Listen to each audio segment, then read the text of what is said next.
Bonjour, j'espère que vous allez bien. Alors aujourd'hui, je vais vous traiter une affaire un peu spéciale. Il y a vraiment quelques temps, enfin, un bon moment que j'ai pris connaissance de cette histoire et comme je voulais bien la traiter, j'ai pris le temps d'acheter le livre et de le lire. Et bon, il y a eu ma petite pause aussi, bref.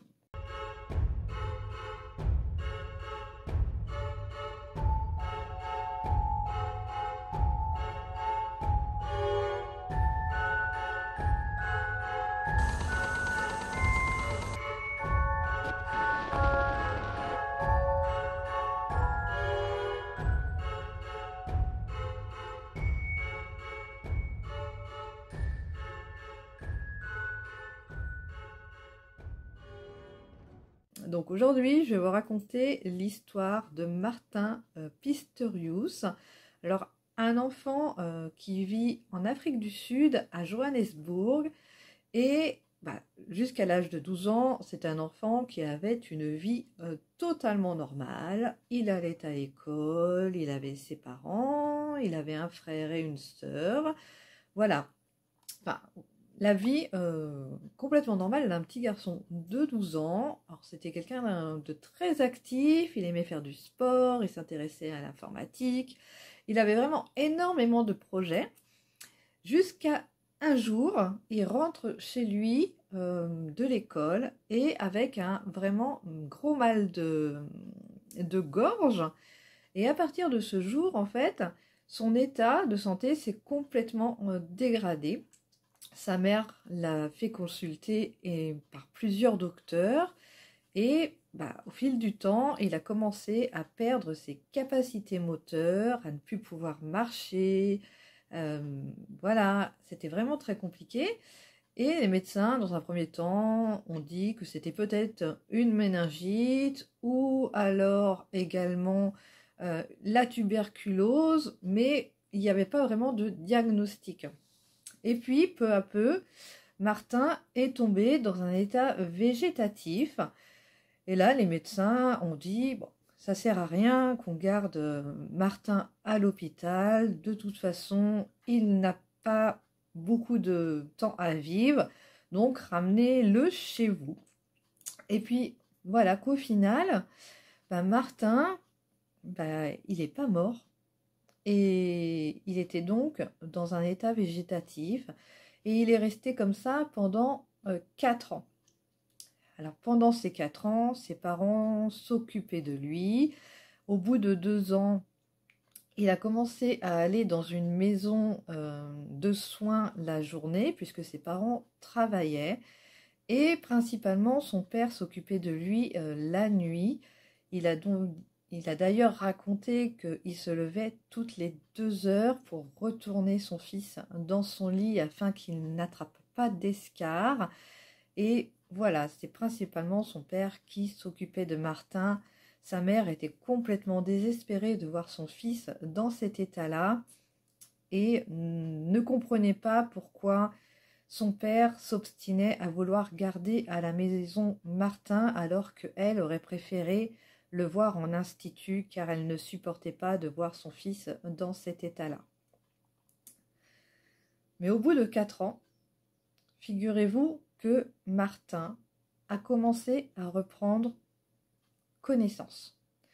Malheureusement, il était enfermé dans son corps et à partir de là, pour lui, ça commence à un petit peu être un calvaire car il ne peut pas communiquer. C'est vraiment très compliqué pour lui. Et au fil des années, il va reprendre la pleine conscience. Alors, à partir de 16 ans, Martin commence à reprendre conscience, mais malheureusement, il ne peut pas communiquer avec le monde extérieur. Il est vraiment enfermé dans ce corps. Et petit à petit, il va reprendre sa pleine conscience à l'âge de 19 ans. C'est ce qu'il affirmera dans son livre par la suite. Alors, ces journées sont rythmées par le centre de soins. C'est vraiment très compliqué pour Martin puisqu'il n'arrive pas à communiquer, qu'il est vraiment prisonnier. Alors, il expliquera que pour faire passer les heures, il regardait les ombres de la lumière sur le sol afin de pouvoir savoir à peu près l'heure qu'il était. Il s'imaginait aussi des histoires de pirates pour faire passer le temps et avoir l'impression de vivre un petit peu des histoires imaginaires et de s'évader. Et voilà, le temps a passé jusqu'au jour où une nouvelle infirmière arriva au centre de soins. Et elle s'est pris d'affection pour Martin, et quelque temps après, elle avait l'impression que Martin pouvait communiquer. C'était une impression qu'elle avait, qu'elle ressentait au plus profond d'elle. Et elle a donc discuté avec les parents de Martin. Elle a discuté avec les personnes du centre et elle a réussi à faire que Martin aille passer des tests dans un centre de communication. Alors en 2001, alors que Martin a maintenant 25 ans, il va se rendre avec ses parents au centre de communication pour passer des tests. Alors à l'intérieur de lui, Martin, il est vraiment très excité et il se dit, il faut absolument que j'arrive à montrer que je suis là.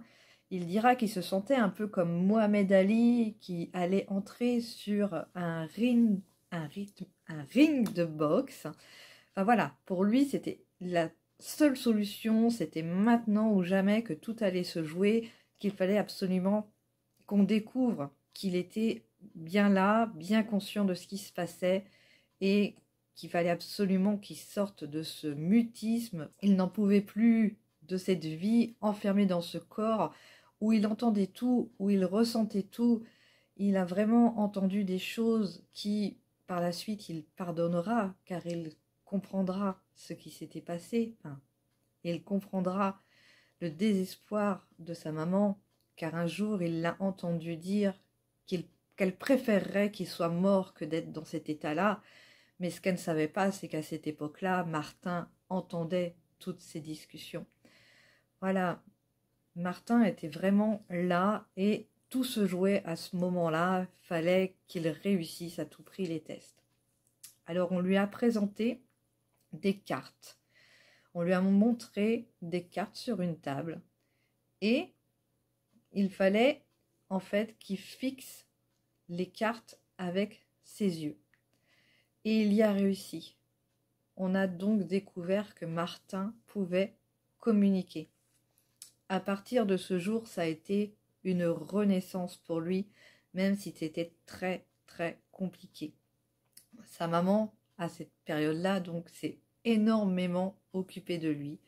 Elle a mis en place beaucoup de procédés, d'abord avec des cartes où il pouvait enfin s'exprimer, car pour lui c'était vraiment très important. Il allait enfin pouvoir dire à ses parents quand un plat était trop chaud ou quand un plat était trop froid, quand le bain était trop chaud ou quand le bain était trop froid, quand il avait soif, quand il avait envie de changer de position. Voilà, c'était déjà une amélioration dans sa vie. Cependant, il y avait toujours le centre qui était un peu compliqué pour lui, car voilà, les infirmières là-bas, à part Virma qui prenait vraiment très, très bien soin de lui, les autres infirmières, voilà, n'avaient pas vraiment pris conscience encore qu'il fallait utiliser ce procédé pour communiquer avec Martin et s'en fichaient presque un petit peu qu'il avait cette possibilité de communication puisque toute leur vie, depuis qu'il y était, se rythmait en le mettant dans un coin, en le faisant manger et en le laissant devant la télé.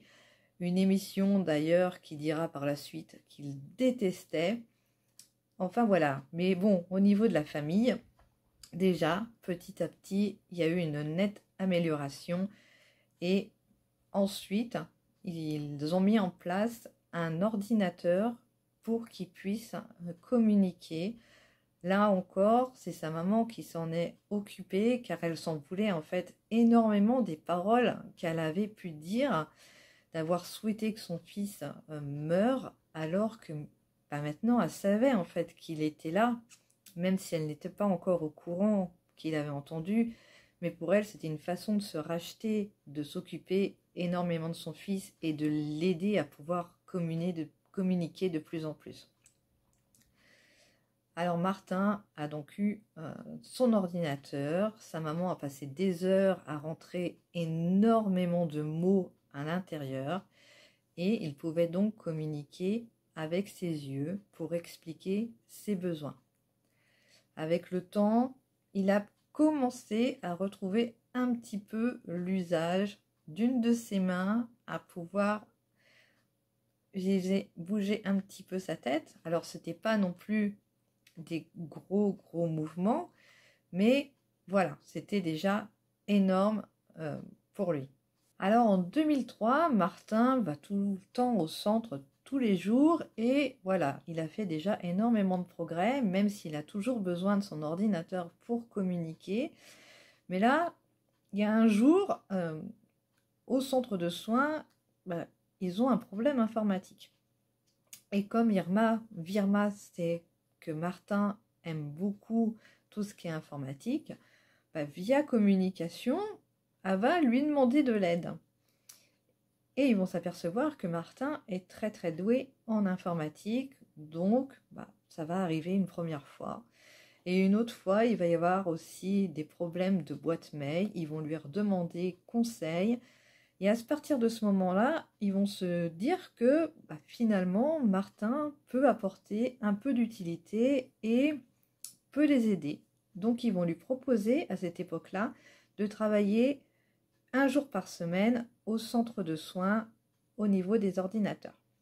En 2004, c'est le centre de communication qui va lui proposer de travailler également 2 jours par semaine. Martin va commencer également à partager son histoire et faire des conférences. Et donc, en 2004, il a donc 4 jours de travail dans la semaine, 2 jours au centre de soins et 2 jours au centre de communication. À partir de ce moment-là, dès qu'il commence à retrouver un peu de mobilité, de capacité à mieux communiquer avec la communication alternative, Martin va commencer à se faire des amis, autant virtuels que au niveau du centre de communication. Il va commencer à plus ou moins avoir une vie, on va pas dire d'ado puisqu'il est adulte, mais voilà, il va pouvoir sortir, on va l'emmener un petit peu en soirée, au restaurant.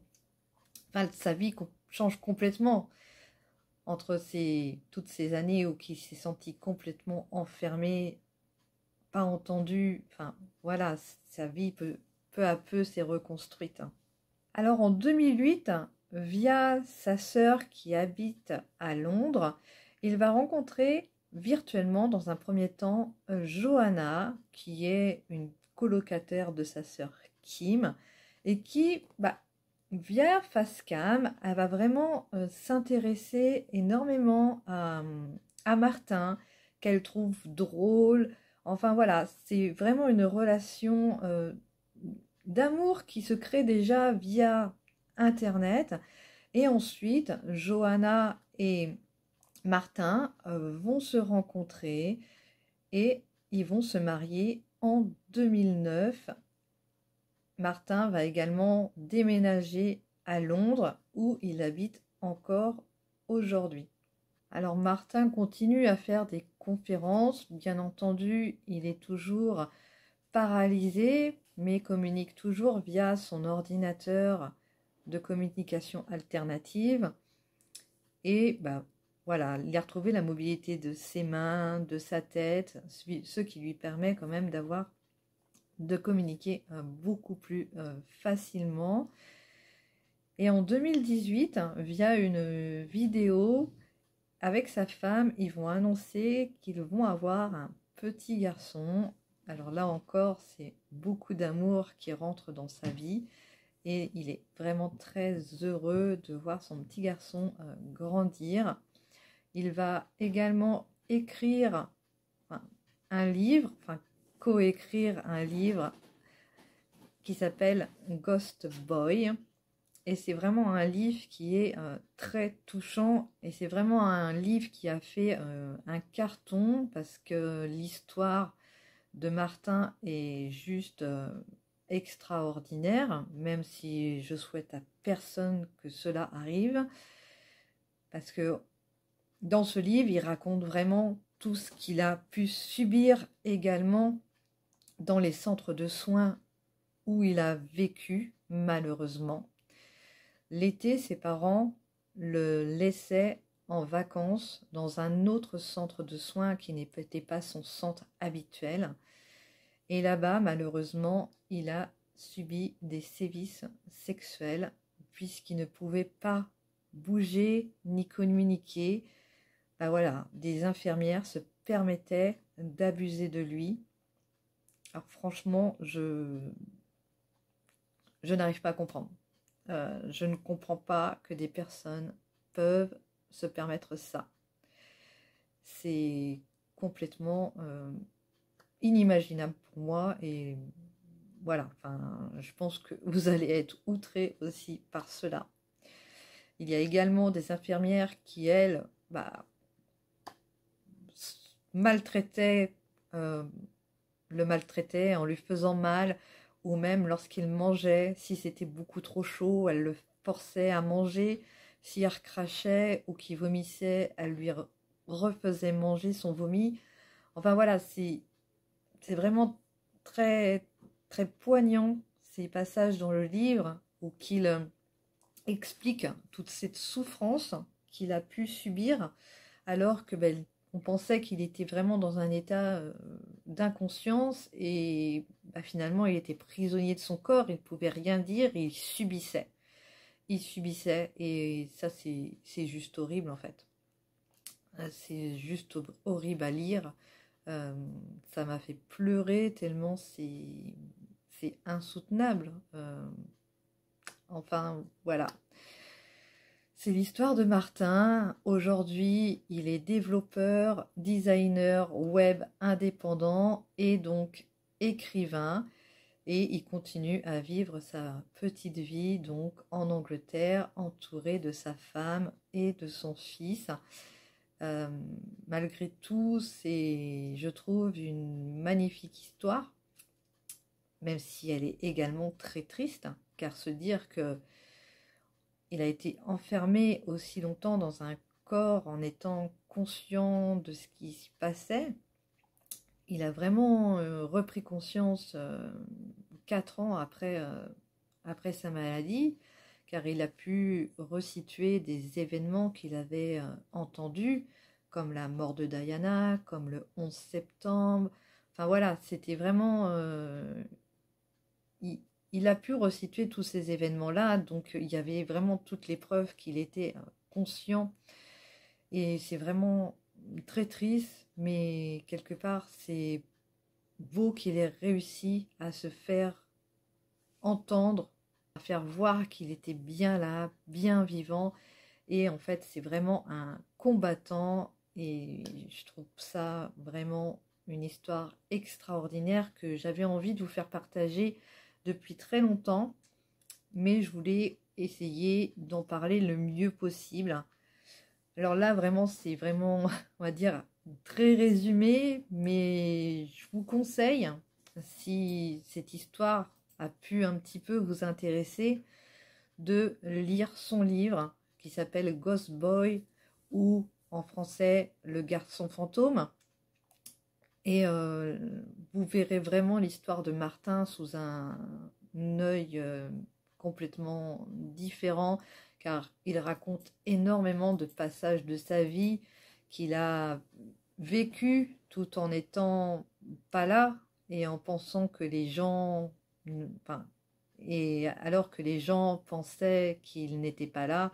Il a vécu la mort de son grand-père, euh, la mort de plusieurs personnes qui s'occupaient de lui et qui ont disparu dans un accident de voiture.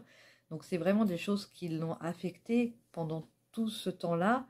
Et malheureusement, ces sentiments ne pouvaient pas être exprimés. Donc voilà, c'est un livre qui est très très poignant. Et Voilà, si vous voulez avoir plus d'informations sur la vie de Martin Pistorius, bah, je vous invite à lire ce livre. Et puis, bah voilà, j'espère que cette petite histoire vous aura intéressé.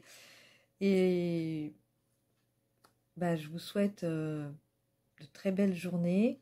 Je vous souhaite plein de bonnes choses. Et bah, à bientôt.